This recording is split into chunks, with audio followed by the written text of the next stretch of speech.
Hey everyone, welcome to the channel. So in this video I'm going to show you how to replace any headlamp bulbs in a Mercedes Arocs lorry or HGV. Please guys, hit the subscribe button because without your support I just wouldn't be able to do this. So thanks for all your support guys, and yeah, hit the subscribe and like button, and any feedback is would be appreciated. So let's get this started.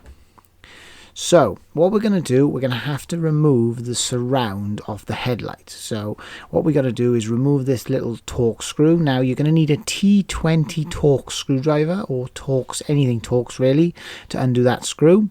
And what you do is pull this surround down and then pull it away, and you'll see there's two lugs on the inside which you've got to detach. So them two little hooks there. It's not difficult, it just comes off quite easy.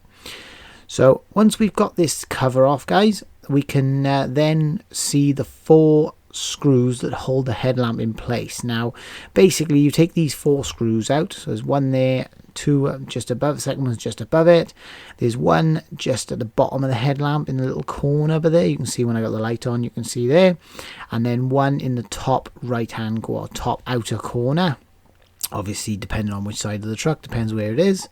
And they are basically four locating screws that you have to remove. Now once you remove them screws, the headlamp just hinges out. So we'll get them four screws removed real quick for you.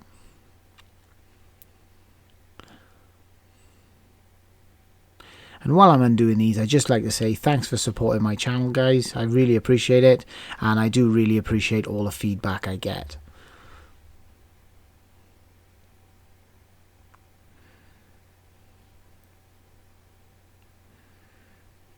There we go.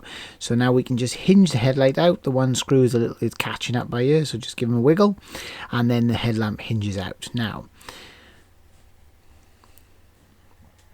right, now there's various compartments to this headlamp, so I'm going to run through them all. So the first one here is the indicator bulb. So we grab this grey tab, give it a twist and pull it out, and that is the indicator bulb. So we'll put that in and twist it. It only goes on in one place, so that's probably the easiest one. Then there's the daytime running light, which is this top cover. So we grab hold of this little black holder and we give it a twist anti-clockwise, and it clicks, and then pull it out, and that is your daytime runner. So this is the bulb guys that comes on when you turn your ignition on. It's the one that comes on, then when you put your side lights or your dipped headlights, it goes out. It's just like a daytime courtesy light. It's the most expensive one in there, to be honest. I think I can't really remember now, but yeah, they're not the cheapest of bulbs. So line him up, push him back in, and then little turn clockwise, and that locates him. Then just down by here we got a same cover as what was on top. You just turn it anti-clockwise and pull it out, and that is the main beam bulb, sorry.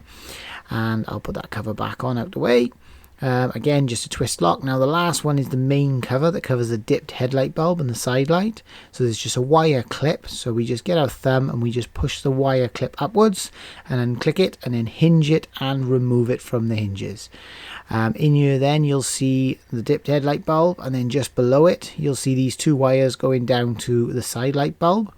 Now try not to pull the wires because you could pull them out of the plug. So if you can grab hold of the plug and give it a good firm pull, you pull the side light out of the actual holder. Now it is a bit tight, you have to give it a good wiggle, but there it is. It doesn't twist or anything like that, it just pulls straight out. So you can change that bulb if you need to, and obviously just push it back in. And then we'll get on to the dipped headlight. Now the dipped headlight has got a 2-pin plug on it, so if we just give it a wiggle and a pull and pop off the plug, so there's the electrical plug, and we'll tuck that out the way. And then there's a little wire clip. Now this wire clip, you need to push it in and then lift it up with your finger. It just hooks on, so when you push it in and lift it up, it'll unclip and then hinges out of the way, and then you can just grab the bulb and remove the bulb. Now there is a tab sticking up on top of the bulb. It's a standard H7 bulb, so that's obviously the bulb for the dipped headlight, probably the most common bulb you will change. And just to show you there, you just push him up and obviously clip him in, and then push your electrical plug back on, and that's it, I'll put that together.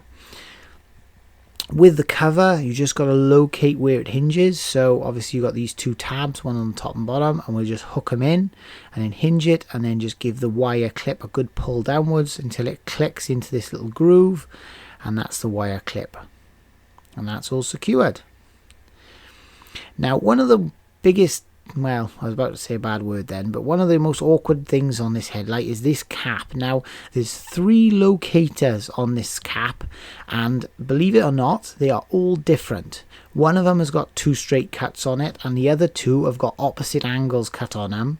So what you have to do is you have to line it up to get it in. Now, if you don't, you'll see here now, it goes down in 2, but not the 3rd, and it'll actually stick up, and then your headlamp will actually fill up with water. Really common on these headlights, especially this one that's on top, because the water just runs straight across the top of this lamp and runs straight in. So what you'll probably find, can you see there now, you've got 1 straight cut and 2 of them have got angles on them, and you've got to line them up properly. And then when it clips in, and then give it a firm push down, because the rubber o-rings are really tight, and then you'll see it goes down nice and flush, and then turn it clockwise. Now you can see there now it's down flush all the way, and that's what you need it to be. So just something to pay attention to there, guys, because that has caught me out so many times in the past, and the amount of times I get lorries in that the headlamps are full of water, and it's always been that somebody hasn't put that cap back on. So just to show you these locating screws, they're quite there's quite a bit of free play in them, just obviously to allow the headlight to line up. So just obviously be aware when you put your screw in there and they flop around a bit, that's normal. So right, so what I always do now is do each screw probably a turn to a turn and a half just to locate them. Once you've got all 4 screws then located and just obviously in the threads, then you can go ahead and tighten. I do find with these headlights, if you tighten 1 or 2 screws all the way down, you won't get the other 2 to line up. So you need the headlamp to have that little bit of flexibility just to get the screws in. So give them a good wind. Now, just to mention as well, I think I forgot to mention earlier, these are all a T20 Torx. I will put all the tools and everything down in the description, so if you want to have a read, all the information will be down there. I will do a list of all the bulbs as well, just to make things a bit easier if you want to know what bulbs you need for what lights. So again, here's the cover now with them 2 lugs that hook in on the inside, and then obviously on the top corner, outer corner, there is this lug that kind of lifts up into place, but just give it a firm push and it kind of, yeah, it kind of just lifts up into place. So hook the middle in first and then just push it in, and then you'll see it just pushes in and then lifts up ever so slightly, and then the screw hole will line up. Once that's in nice and snug, then just wind the screw in. Again, your T20 Torx, brilliant. It's brilliant that these screws are all the same size, and that's it all done, guys. So yeah, thanks for watching. Please be sure to subscribe to my channel. I appreciate all the support, and yeah, thanks for watching.